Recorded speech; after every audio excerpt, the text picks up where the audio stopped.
Hello everyone, this is Kat and welcome back to My Hero Academia Podfics. This is the continuation of the Breaking Point series done by Blackwolfhunting on AO3.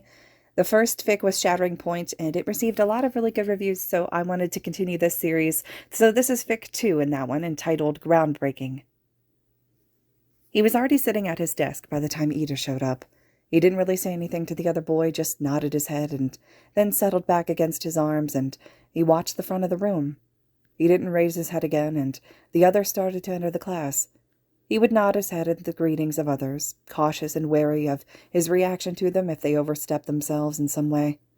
Most had seen his fit after the finals, and now were unsure of how to treat him. Izuku knew he should have expected the tiptoeing from the others, but it didn't mean he didn't hate it any less. He made sure to bury his face into his arms when Bakugou sat in front of him with a snarl, but he was just going to ignore the blonde. He wanted to see if Aizawa would keep his end of the bargain or not. If he didn't, then it was just another teacher that he shouldn't trust and that he needed to keep his eye on and distance himself from. Just like in middle school. He breathed deeply when he felt a hand touch his hair and ruffle it gently. The hand was colder than it probably should have been for a normal human, so he knew that it was Todoroki. He ignored it just like he was ignoring the growling from in front of him. It seemed like eternity before the final bell had rang, and Aizawa slammed the door open to the class. He listened to the man step to the front of the room and could feel those eyes land on him. He didn't look up. Kirishima, switch places with Midoriya. Yeah, sure, the redhead said slowly, and Izuku stood up, taking his bag with him as he went and sat behind Kaminari instead. He settled his head back on his arms and hid his face from those around him. He didn't want to look around at anyone at the moment. He didn't think he could bear it. You all did well for your finals, Aizawa stated as he looked at the group. Those of you who didn't pass will attend the summer school and supplementary classes to help you catch up with the others. Hope you guys have fun without us, Ashido cried out, and he could imagine the tears falling from her eyes. We'll make sure to study hard, so have fun for us, Kaminari stated next from in front of him. You'll have to tell us how it went when you get back, Kirishima said with a slight shake to his voice, the thumbs up to the class Izuku didn't even need to visually see to get it. With that said, Aizawa said as his eyes roved over the class, ignoring how the problem child was keeping his face hidden. You'll all be going with us to the summer camp, including those who failed the finals. No way! The students exclaimed in excitement. You'll all be expected to work hard and improve during this time. Don't disappoint us, he stated with a scowl at the class. You're meant to be the next generation of heroes, and that means being the best that you possibly can be. Don't slack now, and push forward harder than ever. He glared at all the excited grins before sighing and running a hand over his eyes. With that said, you're dismissed. Bakugou, stay after class. We have to go and talk to Principal Nezu.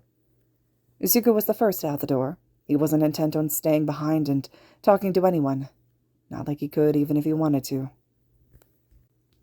The room was dark, and he was leaning against the wall while sitting on his bed. A pillow was hugged to his chest, and he stared down at his phone with a blank space. Deku, will you come to the mall with the rest of us? We're getting supplies for the camp. Yes, it would not be the same without you, Midoriya. Come and join us in our preparations.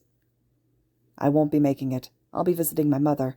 You'll have to go and enjoy the time at the mall for me. Though I don't know if Bakugou's coming. Kirishima hasn't said if he is or not. It could be rather dangerous if the two of them were to clash at the mall.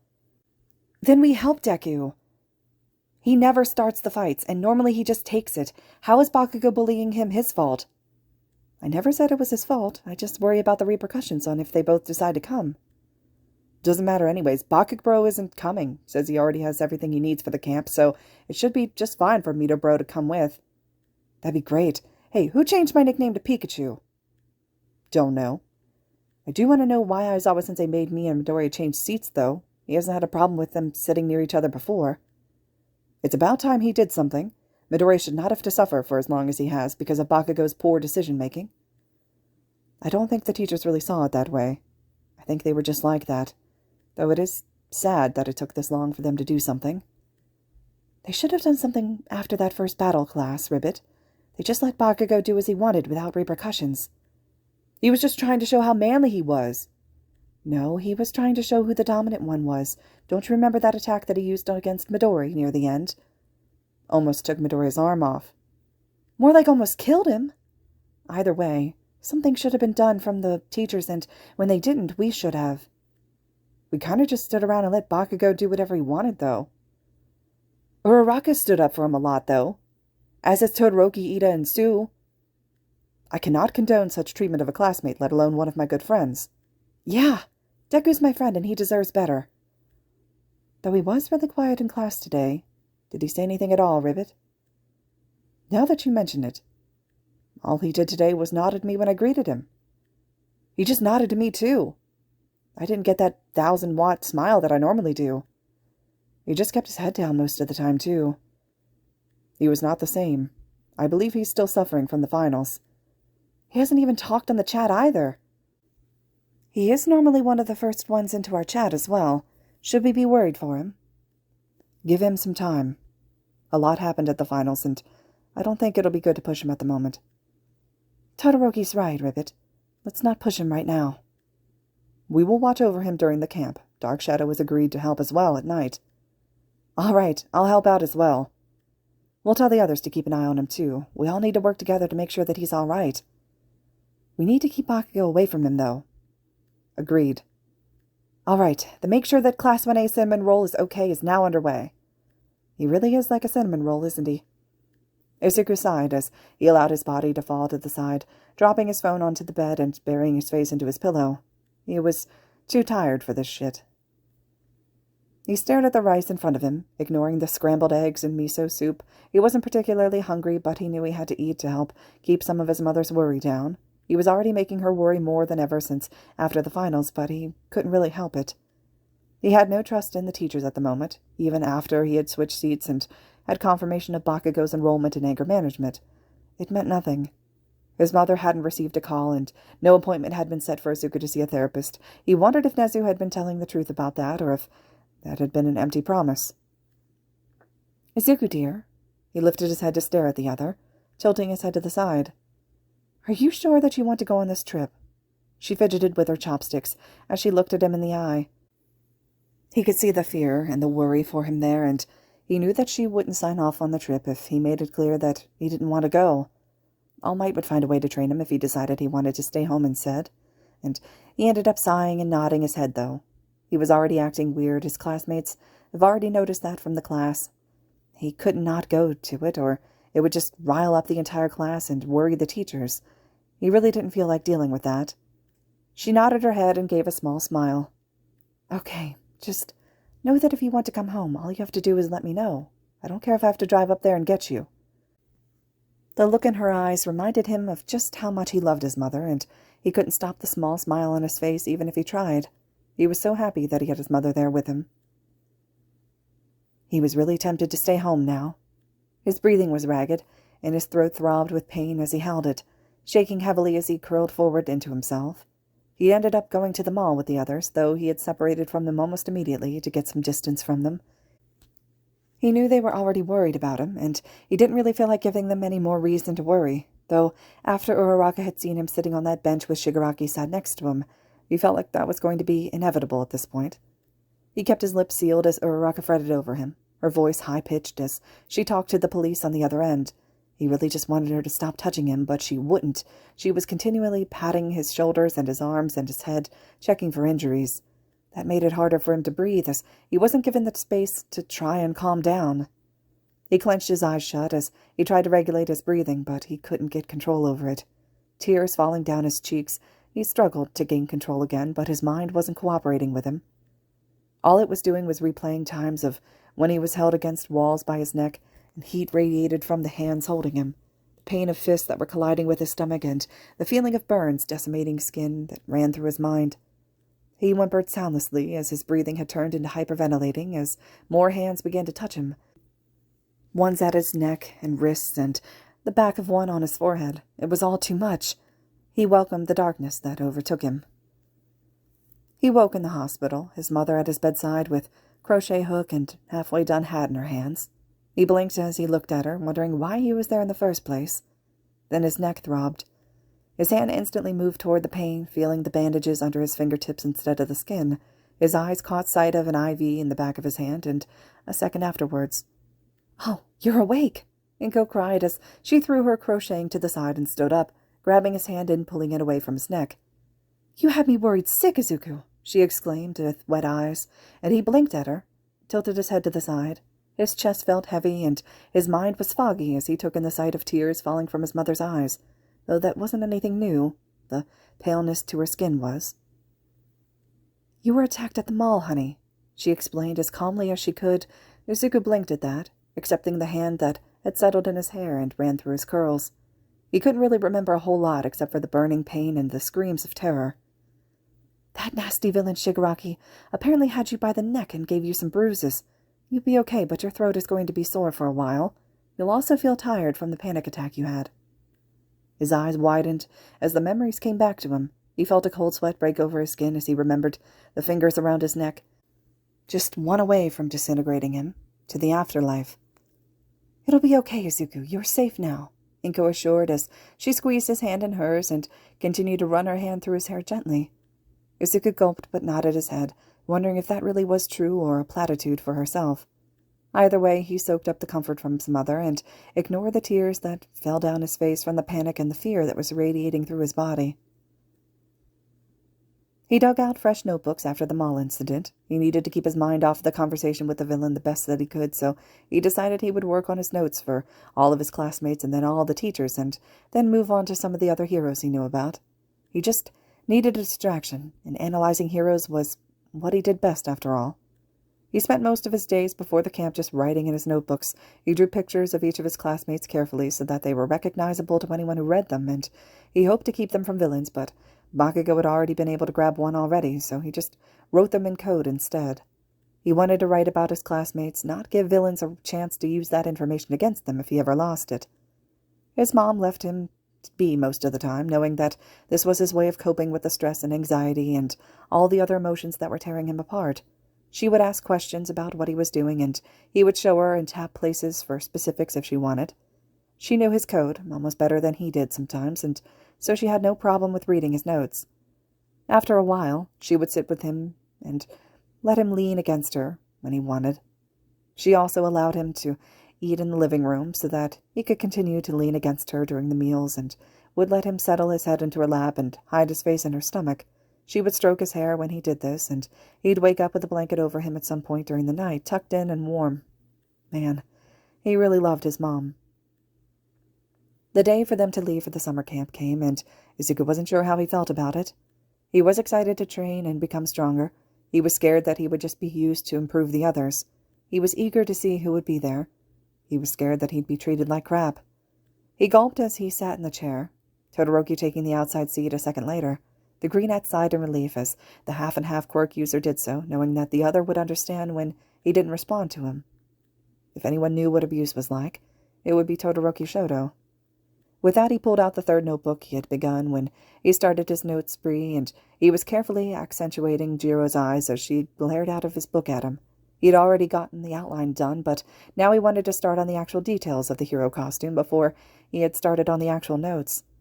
Todoroki glanced at the notebook, but said nothing. The half-and-half boy soon grew weary as he leaned back against the seat and his eyes began to droop. Izuku used his yellow backpack to keep the other propped up and out of the way while he drew. "Hey, what are you doing there, Deku?" Uraraka questioned as she looked over the seat. She was sitting behind the two boys with Suyu and had decided to try and get the boy to talk to her. Izuku glanced up from where he was just finishing Jiro's boots, making sure the speakers were visible. He moved the notebook so that she could look at it and got a gasp in return. "Oh, wow! That really does look like Jiro!" she exclaimed, gaining the attention of several others and startling Todoroki awake. "What about me now?" said Model questioned as she looked over from where she was sitting next to Yaoyorozu. "Deku drew a really good picture of you. It looks just like when you were in your hero costume," the Gravity Girl explained with a wide smile. "You'll have to see it when we come to a stop." "I see. I can't wait," she said with a smile at Izuku, who gave an unsure one back before turning back to his notebook. He listened to the girls behind him chat and then listened as the boy next to him fell asleep again. He didn't look up from where he was now writing down copious notes about Earphone Jack, making sure to write down all of his thoughts and observations about her. That included her personality, likes and dislikes, abilities, and then notes on how she could possibly improve on them. That took up several pages worth, and then he'd moved on to Sero. He really only had 7 of his classmates left, and they would most likely finish off this notebook. That's what he did, the entire bus ride as well, writing notes on his classmates and drawing their pictures from memory. It was several hours later when they came to a stop, and he had just started on the drawing for Tokiyami's page when the bus stopped as well, and he looked down and he smiled at the half-started bird head with sharp feathers and a sharp beak. Tokiyami was a good friend and would be a fantastic hero, so having ideas might come in handy later if he ever had the courage to show the boy his notebook. Though he doubted he ever would, not after the explosion when Izuku had shown Bakugou his own profile back in middle school. He didn't want to be called a creeper or a stalker again, thank you very much. "All right, get off," Aizawa said, and watched as each student rose and moved off of the bus. His eyes narrowed, though, when he noticed that Todoroki and Midoriya had yet to move at all. It was only once everyone else was off the bus, mostly Bakugou, that the two stood and moved to leave themselves. He held a hand out and stopped the problem child from getting off the bus, glaring at Todoroki. "We'll be right off. Go," he ordered sternly. The teen looked unsure, looking to Midoriya. Izuku shrugged before nodding his head. He would follow the other off soon enough. Once the other boy was off the bus, he looked at the teacher with a blank look in his eyes and waited. Aizawa looked the teen over, taking in the details that he could pick up with narrowed eyes. The boy had lost weight, not a significant amount, but he was going to make sure that he ate while they were here. Then there was the pale skin and the dark bags under his eyes. It was obvious the boy was exhausted, and he wasn't about to allow him to go with the others. The teen would stay with him. "You will stay next to me the entire time. Do not leave my side." Izuku narrowed his eyes before he let out a huff of air and nodded. Aizawa watched him for a few more seconds before nodding and moving aside so the other could climb off the bus. Only once the both of them were off did the wild pussycats make their appearance. Izuku watched as they introduced themselves, and then blinked as his class was sent flying off a cliff and down into the forest. He looked at Aizawa, wondering why his teacher hadn't sent him with the others. He was sure that the point of this was to make sure that he and his classmates got stronger during the camp, so why was he being held back from this? "Yo, Razorhead, how's it going?" Mandalay questioned as she approached the teacher, Pixie Bob right behind her. "Fine," he grunted as he tilted his head. "We should get going, if we want to be there when they reach the training grounds." "Yep, that's the plan," Pixie Bob agreed before her eyes fell to the smaller green-haired teen with curious eyes. "Why'd you keep this one?" Izuku looked at his teacher, waiting to hear the answer even as he felt a slight relief of pressure from his chest. He wasn't sure he could handle being around Bakugou just yet, not after everything that had been happening lately, not when the other teen was so obviously going to be using his quirk. He could hear it from here, faint as it was, and didn't want to think about how loud the sound would be closer to the blonde. It brought up bad memories, and he shuddered as the fear was provoked in him.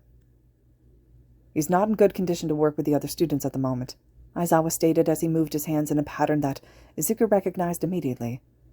"What do you want me to tell them?" The greenhead stared in surprise before looking up at his teacher, wondering when the other had figured it out. The man raised a brow before moving his hands again. "Not hard to figure out, but I also called your mother. She explained what was happening. I learned sign language a while back. Present Mike is deaf." It was explained to him. Izuku sighed before he signed back. "Tell them whatever, since I don't even know why you kept me here either." He's currently mute at the moment, and his classmates don't know. Only one of them knows sign language, and it wouldn't be helpful if he couldn't communicate with them. Aizawa shrugged his shoulders at the disbelief and the doubt. "He'll be riding with us either way, so let's get moving." That little brat deserved what Izuku did to him. He scoffed as he looked down at his book, taking in Todoroki's face that was half lit with flames and then the other half was frosted over. He was starting on the body of his subject next as his mind went over the meeting with Koda.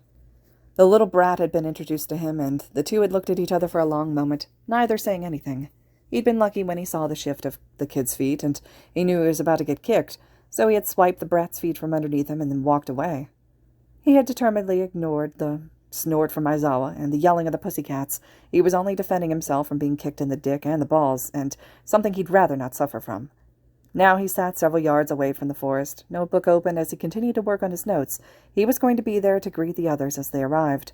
It also meant that he could stand the hell away from Class 1B as they moved around the building and the training area with Lad King, yelling at them to finish the preparations for that night's meal.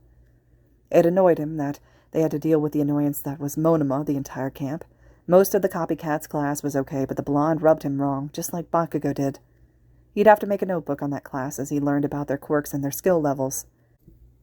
He growled when he heard footsteps coming his way, warning whoever it was to stay the ever-living hell away from him. Cool it, Midoriya. Izuku couldn't help but blink in surprise when the man sat next to him, arm tossed over his bent knee as he watched the forest with the teen. They had arrived just as the 1B had made it to the camp after a long night of traversing the forest, and he'd been talking with the teacher of that class for a while now, so having the man come and sit with him is a little worrying. He looks at the man from the corner of his eye before turning back toward his notebook, embellishing a part of Todoroki's costume from his memory of the boys' finals with Momo. It was a much better improvement than was his first design. What had the boy been thinking by making half of his body covered with ice and that creepy cyborg-like red eye? Neither teacher nor student talk for a long while, but then Aizawa leans over toward him and looks into the notebook, raising a brow when he sees half the body of Endeavor's son.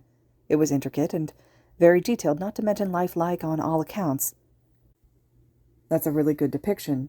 Do you just draw all of your classmates? He questions. Izuku knows that the other knows about his notebooks and the notes that he's taken on other heroes, so he's sure that Aizawa most likely knows about them too.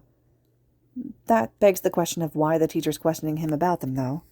He shrugs in the end as he flips back to the start of the book and shows Aizawa the depiction of Aoyama and the coded text that follows a good 3 pages after before going to Ashido. He sets the book on his lap as he moves his hands quickly, hearing explosions somewhere in the forest that's still too far for 1A to be anywhere near close yet. There are notes on everyone. Abilities, weaknesses, strengths, ideas on strengthening them all around, how to combat them if I fight them. Aizawa nods his head along, his eyes roving over the text as if he can read them. Good job coding them. With how often your class is attacked by villains, this will keep pertinent information from being used if it falls into the wrong hands. I've burnt all the others I had, he informs morosely, head falling to the side. All that hard work before I realized how detrimental it was to keep such things. Aizawa chuckles at that before he falls serious. It's true it was dangerous to keep that information, but you've learned and you changed it so that it won't harm anyone. I assume only you know how to decipher it. He hesitates for a moment before he replies. There's actually 2 people who know his code, and he created this back when he was just a child. It was supposed to be a secret way for communication with one other person. He scrunches his nose up at the memory before sighing and answering. My mother and Bakugou. He turns back to his book as he returns to Todoroki's page, continuing on his drawing of his friend. He was hesitant to call the other that. After all the other had put him through at the sports festival, his change was too fast and too sudden, much like Bakugou's had been back in daycare, and he'd have to wait and see if Todoroki's attitude changed again before he made a final decision on him, just to be safe. I came to talk to you for a reason, his teacher finally states, but Izuku doesn't turn to him. He makes sure the other knows that he's listening, but otherwise he continues to work on his current profile. I was against you coming on this trip. That makes him pause in a stroke before continuing. He wished that he could say that he was surprised, but he really wasn't. Aizawa had always told them that he'd expel them at the first sign of any potential disappearing in them, and to know that he would refuse a student on a trip because of a mental hiccup didn't really come as a huge surprise in that respect. Especially after your mother called and told us what was going on. I felt it best that you stay back in town to start on therapy sessions. He can hear the scowl in the other's voice. Nezu and All Might, they believed it would be best to give you the chance to see that we're invested in your growth, not just the others.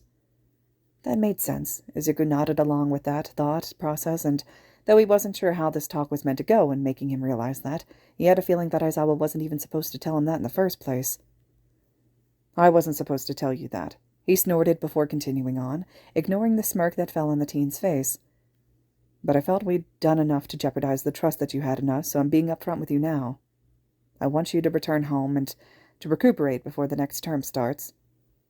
That makes him pause once more, staring down at where he had just started on a hand that would be engulfed with flames. He sets his pencil down, and he settles the notebook down as well before looking up at his teacher. He couldn't really say what the man saw in his eyes, but he hoped it would be a fire and anger and determination and hatred and strength. The two look at each other for long moments before the man sighs and runs a hand over his face in exhaustion.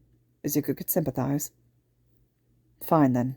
He nods and falls back on the grass, Izuku watching him with curious eyes as his teacher settles there with a head pillowing on his arms, even as he looks up at the sky. You'll be training with me, and me alone. The pussycats can handle the rest of the class. We'll start here in a few minutes, so finish what you're doing." He blinks in surprise at that, unsure of what to think for long moments before shrugging and returning to his notebook.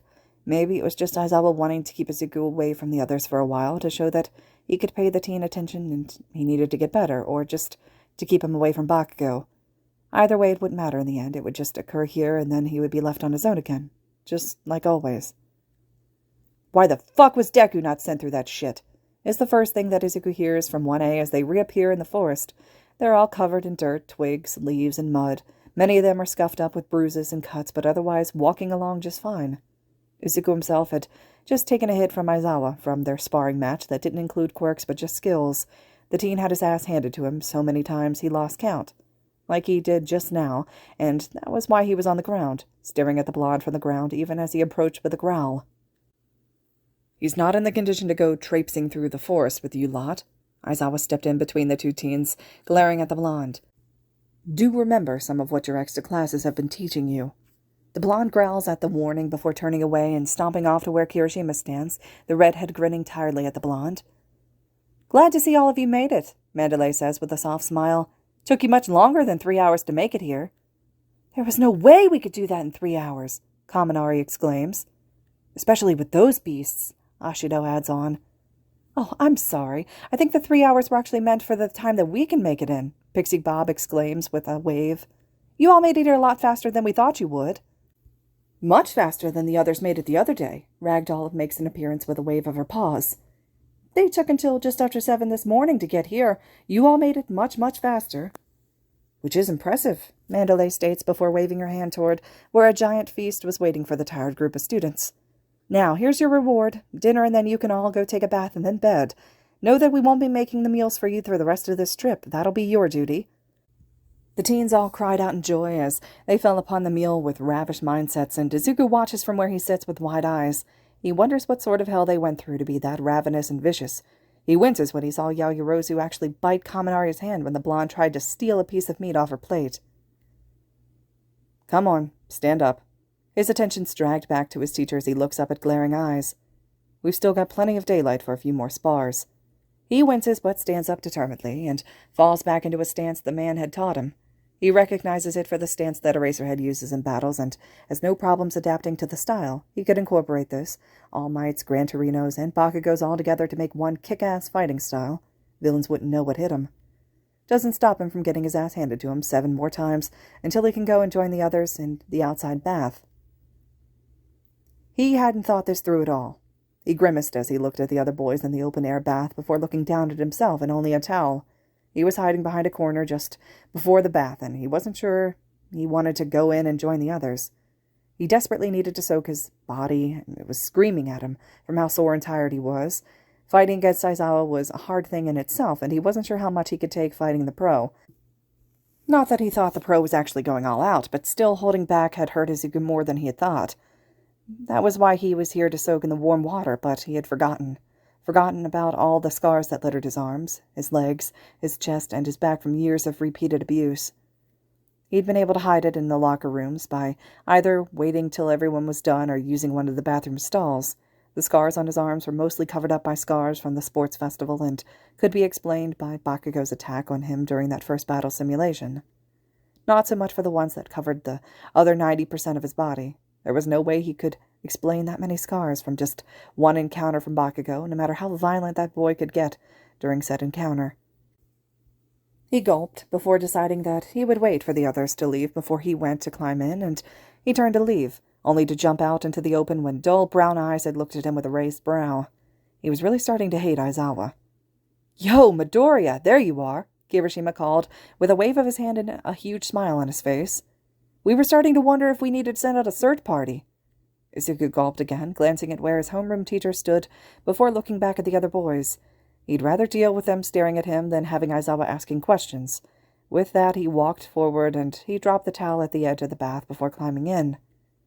He didn't say a word, as he kept his head bowed, and he struggled to relax even in the hot water. "So, what did you do today while we were running for our lives?"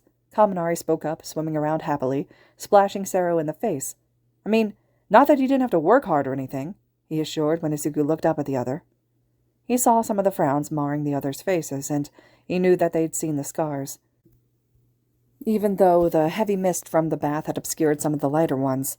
He looked at the blonde with a shrug, making hand motions that shot up from his head and then glared at him. The blonde blinked in surprise at the motion before tilting his head. "You were attacked by an angry octopus?" he decided on with a wide smile. "You fucking idiot! He trained with that shitty insomniac teacher of ours!" Bakugou shouted from the other side, sitting heavily against a stack of rocks that had a fountain spewing the hot water bath. The only one even near that was Todoroki, and Izuku was sure that it was because of their quirks.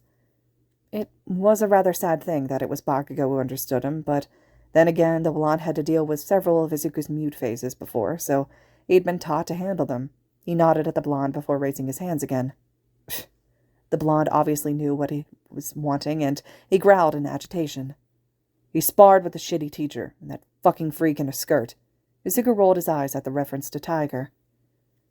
"How come you're not talking, Midoriya?" Kirishima questioned with a worried frown. "It is rather uncharacteristic of you," Tokiyami added on. "Normally we can't get you to shut up." Sero grinned and chuckled to show that he was joking. "Ah, is it because you got a peek on the girls?" Mineta yelled out in horror and envy. Izuku frowned at the purple gremlin, and he shook his head. He knew where that pervert's mind was going. "Fucker is selectively mute when he pussyfoots around." Bakugou spoke up again, glaring at the green-haired teen, even as Izuku had ignored him. "Fucker's a coward, and weak. This is why I fucking told you, shitty nerd, that you can't be a hero." Izuku growled as he stood up from the bath, sending a venomous glare at the blonde. The two stared off for what seemed a long while, none of the others knowing what to do to disrupt the ominous atmosphere that spoke of trouble. "Well, if it isn't Class 1A and their hopeless little freak." The entire class whipped around to glare at the bane that was Monoma. "What, getting even more special treatment, Midoriya? Break another bone and need some help?" he questioned while cackling. The green-haired teen glared at the new blonde, and he turned back to Bakugou, raising a fist as if to fight. "Midoriya, please, you can't be starting things in the bath." Ida spoke up as he looked at his normally gentle and patient friend in horror. He wasn't sure how he was going to help the other, but if he pushed the other blonde too far, then a fight would surely break out. Only to be shocked more when the green bean had flipped the bird at the crimson-haired teen before flipping off Monoma next. With that done, he disappeared from the bathroom, ignoring the shouts for him to return. He didn't have to, and his bed was calling him.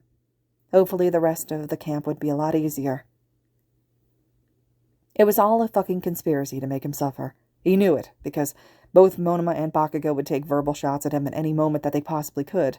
Bakugou was a given. The blonde had been giving him shit since day one of their lives.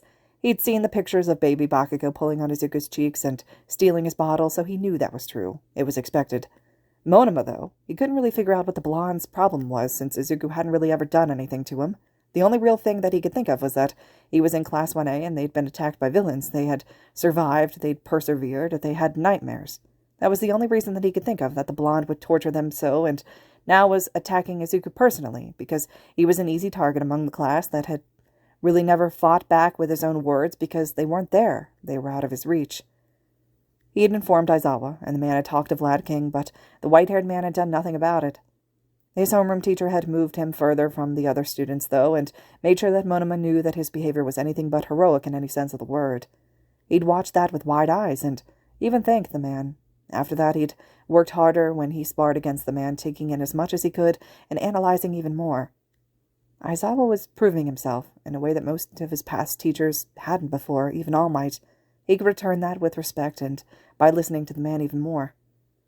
He sighed as he sat heavily on the ground, looking up at the sky and wondering if this new act of Aizawa's would continue when they returned to the school. He hoped so, as he knew that if he didn't, he would hold true to his threat and transfer to a different school. UA wasn't the only hero school in the country, and the number 3 Hero Hawks was proof of that. He stared at the sky, watching as the stars had twinkled above him merrily and the breeze ruffled his hair in the trees. It was a peaceful night for their second day here, enjoyable almost if he wanted to put it that way. He breathed deeply and relaxed his shoulders. It would be a nice night to continue on his notebook. Too bad he'd left it in the house with all of his things. He sat there for a long time, ignoring the footsteps that came to stop in front of him. He could believe that it was Aizawa, wanting to talk to him more, and so he opened his eyes to speak with his homeroom teacher. Only to stare in dark, angry, crimson eyes. "Fucking Deku." Bakugou growled at him with a snarl on his face. "You need to fucking stop being a shitty coward and start damn well talking again." What's it even matter to you? He questioned with his hands, knowing that the other would understand even at the fast pace he was signing. The blonde had perfected everything that he'd ever learned, and this was no exception. It's not like you ever cared anyways. Because you'll fucking bug everyone else, and those shitty extras don't want to fucking leave me damn well enough alone, he growled out, his hands trying to turn into fists but cramping when he did so. His muscles and sweat glands had to be worked to hell and back after all that intensive training that he had done. Izuku didn't really want to care. He really didn't. The other boy had put him through hell again and again and again. He didn't feel any remorse over the pain that he'd caused Izuku, and he still felt like he was in the right.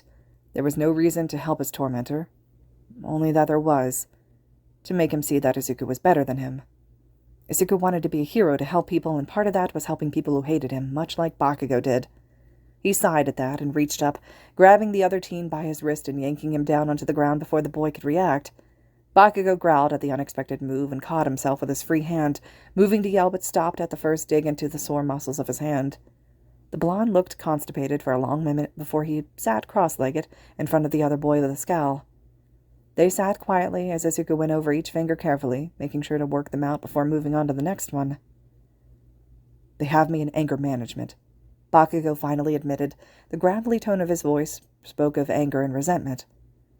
I have a feeling it's something to do with you and our finals. He nodded his head, and he moved on to the thumb and then onto the palm and the back of the hand. He could feel the muscles clenching painfully there as he dug his fingers into them. He remembered when he had first learned this, just after Bakugou had his quirk appear.